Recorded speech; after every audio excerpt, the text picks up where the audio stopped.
তাপপ্রবাহের খবর জানাতে যশোর থেকে যুক্ত হচ্ছেন সহকর্মী ইন্দ্রজিৎ রায়। ইন্দ্রজিৎ, অতিরিক্ত গরমে কেমন প্রভাব পড়েছে জনজীবনে, বিস্তারিত জানাবেন।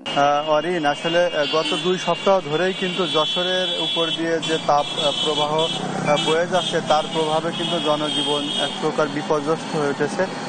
সবচেয়ে বেশি ভোগান্তির শিকার হচ্ছে সাধারণত শ্রমজীবী মানুষ যারা আছেন, যাদেরকে কাজের সন্ধানেই কিন্তু ঘরের বাইরে বের হতে হয়, সেই মানুষগুলোর ভোগান্তি চরম পর্যায়ে। এখন যে কৃষি যারা কাজ করেন তাদেরও কিন্তু অনেক কষ্ট হচ্ছে বলে আমরা জানতে পারছি। বিশেষ করে এখন বড় মৌসুমের শেষ পর্যায়ে, অর্থাৎ ধান পাকার মৌসুম। অনেক কৃষকের ধান কিন্তু ঘরে ওঠার শুরু করেছে, অর্থাৎ কৃষকরা তাদের যে কষ্ট অর্জিত যে ফসল সেটি ঘরে তোলার জন্য তুলছেন এবং অনেক ক্ষেত্রেই ধান কাটা শুরু হয়েছে।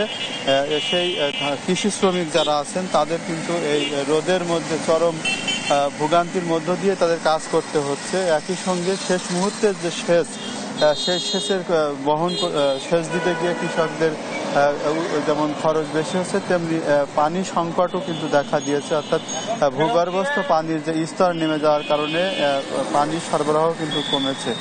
একই সঙ্গে যারা এই গরমের কারণে বিশেষ করে শিশু এবং বৃদ্ধদের অসুস্থতার প্রবণতা বাড়ছে। গরমের কারণে ডায়রিয়া, হিট স্ট্রোক সহ বিভিন্ন ধরনের রোগে কিন্তু আক্রান্ত রোগীর সংখ্যা বাড়ছে এবং হাসপাতালে বহির্বিভাগ এবং যে ভর্তি ওয়ার্ড সেখানে রোগীর সংখ্যা বেড়েছে।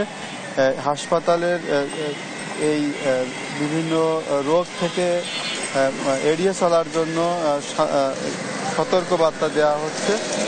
এই সঙ্গে যারা এই রৌদ্রের ভিতরে চলাফেরা করছে তাদেরকে কিছু সতর্কতা মেনে চলার জন্য স্বাস্থ্য বিভাগ এবং জেলা প্রশাসনের পক্ষ থেকে নির্দেশনা দেওয়া হয়েছে এবং সাধারণ যারা কর্মজীবী মানুষ তারা বলছে আসলে তাদের পেটের তাগিদেই এই কাজে বের হতে হচ্ছে। তবে দিনের বেলায় কাজ, সকালের দিকে যারা কাজে আসছেন, দুপুরের দিকে কিন্তু শহরে কিন্তু বাইরের লোকের আনাগোনা কিছুটা হলেও কমেছে। তো এই ছিল আমার কাছে যশোর থেকে। ইন্দ্রজিৎ, আপনাকে ধন্যবাদ। দর্শক, যশোর থেকে যুক্ত হয়েছিলেন আমাদের সহকর্মী।